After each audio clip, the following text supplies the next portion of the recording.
नमस्कार दोस्तों, मैं रवीश कुमार। आखिर बकरे की अम्मा कब तक खैर मनाएगी? जी हां, क्या आपने वह खबर नहीं सुनी? आज एक और बड़ा घोटाला फूट पड़ा है। चुनावी घपलेबाजी, वोट चोरी, लोकतंत्र की लूट, और वह भी सबूतों के साथ। वही मशीन जिसके जरिए दबा दबा कर वोट डाला जाता है और जिसे कुछ लोग भीतर से नियंत्रित कर लोकतंत्र लूट लेते हैं, अब सुप्रीम कोर्ट के सामने पकड़ी गई है। लेकिन चुनाव आयोग इसे मानने को तैयार क्यों नहीं है? दोस्तों, अगर आपको हमारी पत्रकारिता अच्छी लगती है, आप हमारे चैनल का हिस्सा जरूर बने। वीडियो को लाइक करके चैनल को सब्सक्राइब जरूर करें। जब रिकाउंटिंग हुई तो नतीजे पलट गए। जो जीता था वह हार गया और जो हारा था वह जीत गया। और यह सब उस सुप्रीम कोर्ट के जजों के सामने हुआ है जो अगले चीफ जस्टिस बनने वाले हैं।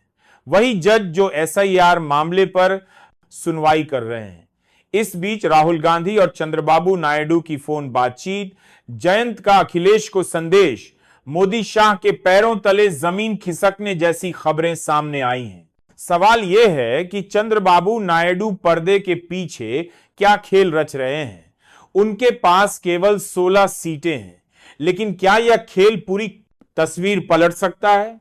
इतिहास में पहली बार सुप्रीम कोर्ट में ऐसे सबूत सामने आए हैं कि चुनाव आयोग एक बड़े मामले में फंसता दिखाई दे रहा है और मोदी सत्ता चंद्रबाबू नायडू के जरिए अपनी बैसाखी संभालने की कोशिश कर रही है। वहीं राहुल गांधी 70 लोकसभा सीटों पर वोट पर देखने को मिला है, लोकसभा सीटों पर वोट पर दिखाई दे रहा है। इतिहास में पहली बार सुप्रीम कोर्ट में सत्ता चंद्रबाबू नायडू के जरिए चोरी और फर्जीवाड़े के खुलासे करने की तैयारी में है। वाराणसी के लोगों को दो सांसद मिल चुके हैं। पूर्व चुनाव आयुक्त अशोक लवासा ने एसआईआर मामले पर बड़ी बात कही है और पूर्व मुख्य चुनाव आयुक्त राजीव कुमार के खिलाफ सूत्र सक्रिय हो गए हैं।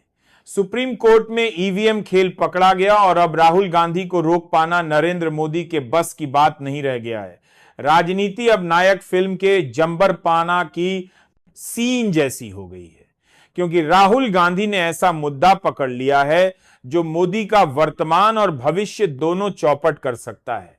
2014 में कांग्रेस और सहयोगी पार्टियों के खिलाफ आरएसएस और बीजेपी ने मोर्चा खोला था और पिछले 11 सालों से नागपुर वालों ने सिस्टम कंट्रोल किया था। मगर 2022 की भारत जोड़ो यात्रा ने दिखाया कि सत्ता चाहे जैसी भी हो, जनता के बीच उठने वाले मुद्दे उसकी ताकत दिखाते हैं।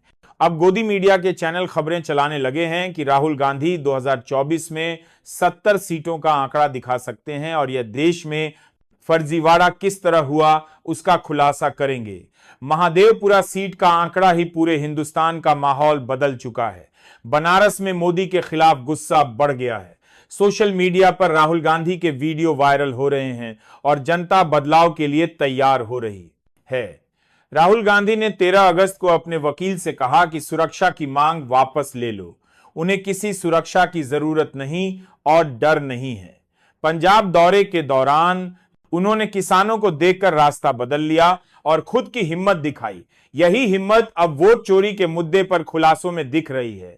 जगदीप धनखड़ के इस्तीफे और चंद्रबाबू नायडू के कनेक्शन को लेकर दिल्ली में सवाल उठे, लेकिन कोई नेता सामने आकर पुष्टि नहीं कर रहा। पूर्व उपराष्ट्रपति भी बोलने की हिम्मत नहीं कर पा रहे। मोदी सत्ता के खिलाफ मीडिया भी दबी जुबान है। सुप्रीम कोर्ट ने हरियाणा के पानीपत जिले के बुवाना लाख गांव में ईवीएम और दस्तावेजों की जांच कराई। जब रिकाउंटिंग हुई तो हारा हुआ जीत गया और जीता हुआ हार गया। यह पहला मामला है जब कोर्ट में गिनती का नतीजा पलट गया। राहुल गांधी ने मृत घोषित लोगों को अपने घर बुलाकर चाय पी और उनके वोट का अधिकार सुरक्षित किया। नागरिकता और वोटर अधिकार की संवैधानिक जटिलताओं ने इस मुद्दे को और गंभीर बना दिया। सुप्रीम कोर्ट और मुंबई हाईकोर्ट ने स्पष्ट किया कि वोटर आईडी, आधार या राशन कार्ड ही नागरिकता के सबूत नहीं है।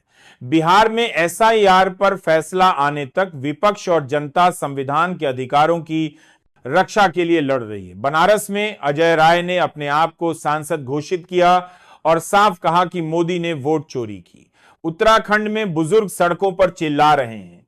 पश्चिम बंगाल में मुख्य सचिव ने चुनाव आयोग के सामने अनियमितताओं को उजागर किया। बिहार में 65 लाख से ज्यादा वोटरों के नाम लाल स्याही के साथ दर्ज हैं।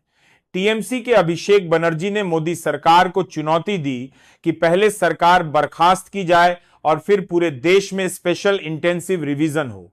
पूर्व चुनाव आयुक्त अशोक लवासा ने कहा कि मतदाता सूची में शामिल व्यक्ति को बार बार अपनी पात्रता साबित करने की जरूरत नहीं। बिहार में जो हो रहा है वह संवैधानिक अधिकारों के खिलाफ है। राहुल गांधी जनता के बीच यह मुद्दा उठाकर लड़ाई को संविधान के नाम पर ले गए हैं। दैनिक Tribune, social media, viral video, supreme court की गिनती और राहुल गांधी की रणनीति ये दिखा रहे हैं कि लोकतंत्र पर Sandeep, you said 5 lakh people have scanned their portfolio. So if you can just... पर खेल अब सामने आ गया है। यह केवल राजनीतिक झगड़ा नहीं बल्कि संविधान और नागरिक अधिकारों की लड़ाई है। जनता अब जाग चुकी है और विपक्ष उसका प्रतिनिधि है। जैसे जैसे राहुल गांधी ने वोट चोरी और